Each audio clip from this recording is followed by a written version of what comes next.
এইটো আমাৰ নিজৰ ডাঙৰ বংশপৰৰ ককাদেউ আছিলে সেই মানুহজন এই মানুহঘৰত কৰ্ম কাম কৰি আছিলে অলপ দিনৰ আগত আৰু সেই মানুহজন কৰ্ম কাম কৰি সদায় কৰি থাকে হাজিৰা কাম কৰি ডেইলি ৰেটত কৰি থাকে যিটো পইচা পায় মানুহজন হাজিৰা কাম দিনৰ দিনটো কাম কৰে আৰু অকমান ধূমপান কৰি গৈ থাকে ধেমালা কৰি থাকে সিহঁতি এনেকা এটা ব্যৱস্থা কৰি মানে সিহঁতক মাৰি পেলাই মানে সেই মানুহটোক মানে জাপ দিব বিচাৰিছিলে তাহাঁতৰ ঘৰৰ পইচা প্ৰলোভনো দিছিলে মানুহজনৰ ঘৰৰ নামটো কি শিবু খাৰিয়া আৰু যিজনৰ মানুহ আৰু সেই মানুহটো আমি মোৰ 52 বছৰ হৈ গ'ল সেই মানুহটো 16 বছৰত ইমান ধনী হৈছে আমাৰ বাগানৰ মানুহ এটা ধনী হ'ব পৰা নাই বাৰু কি কৰি ধনী হৈছে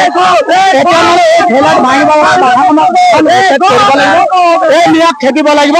আমাৰ বাগানৰ মালিক এনেকৈ মাৰিছে মাৰিছে সেইটো আপোনালোকে নিজ দ্বাৰা আমি আৰক্ষী আমাৰ চৰকাৰক আমি বিচাৰিছো যে এইটো ন্যায় লাগিব।